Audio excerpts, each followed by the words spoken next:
Oh la la. Oh. People like games. So, last week we covered the origins of yet another one of Sony's beloved IP, Naughty Dog's Uncharted. And that got me thinking, what's up with console mascots? Nintendo is arguably the most famous mascot pumper, but Naughty Dog has taken that model multiple times over and created some of the most iconic mascots of all time. So why do I think Uncharted's Nathan Drake is possibly the best evolution of the console mascot? That's what I'm going to cover on part 2 of the Uncharted story mode. Let's start with a little rundown of the rest of the franchise. After the release of Uncharted Drake's Fortune, Naughty Dog would immediately get to work on the sequel, Among Thieves, released in 2009.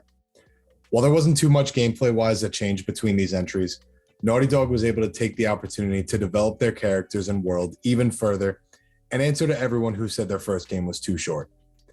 Combat wasn't changed, more so refined. Exploration was smoother, and the action set pieces that gave the first game its sense of Hollywood were bigger and better than before. Breakaway environments made for even more anxiety-inducing moments, keeping you on your toes in even the most mundane-seeming platforming sections.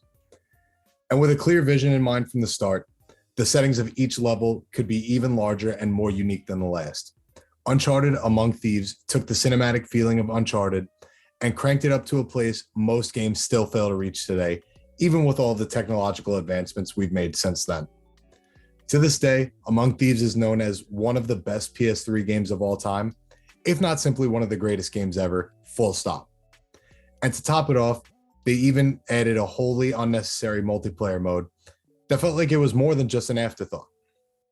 Uncharted 3: Drake's Deception took the gang on a new adventure and yet again a new set of fresh, beautiful environments, this time with years of PS3 development under their belts. Naughty Dog set out to match the masterpiece that was Among Thieves. While it wouldn't get exactly the same reception, mostly because the Uncharted formula was already set in stone, Uncharted 3 was still a bestseller for the console, cementing Naughty Dog's already ridiculous reputation as one of the best game developers out there.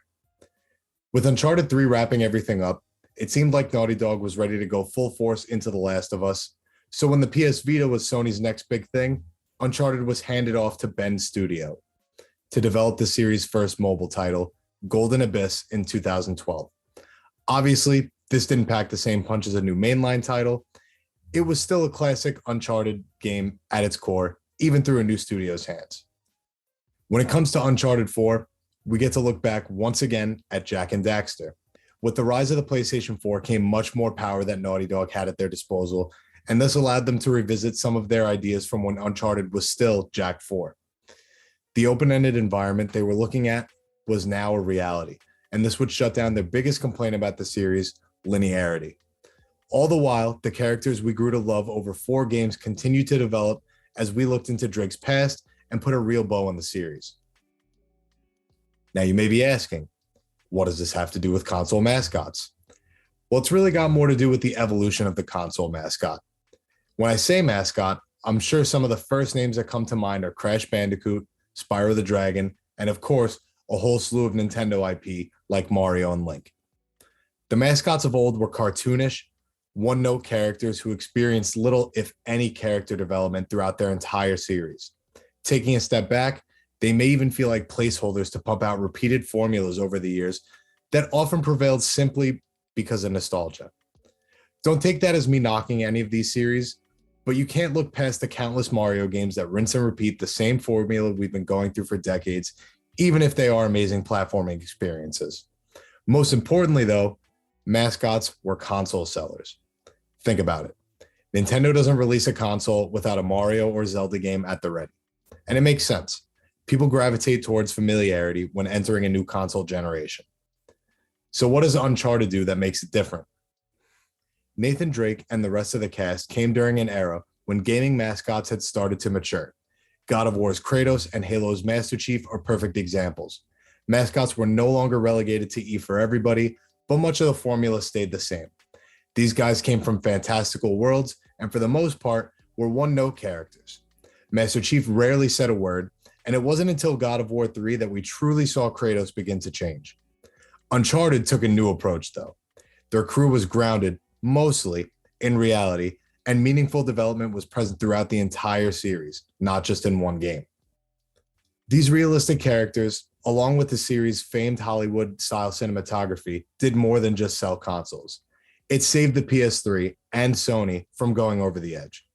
Not that Sony would have gone under without Uncharted, but everyone who owned a PS3 in the early years, including me, knew how important this game was to the console. The Xbox 360 was poised to be the biggest console of all time, and the PS3's price point wasn't helping anything.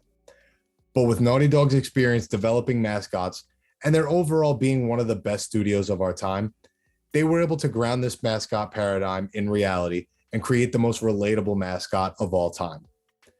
And although Naughty Dog isn't the only studio, it seems pretty clear that Uncharted, along with some returning PS2 era games, was the beginning of Sony's stranglehold on the amazing console exclusives that helped them beat Microsoft in the next console generation. And that does it for me, folks. Tell us some of your favorite gaming mascots in the comments down below. Like, subscribe, ring the bell, all that YouTuber stuff. And of course, I'll be back next week with some more story mode. Peace.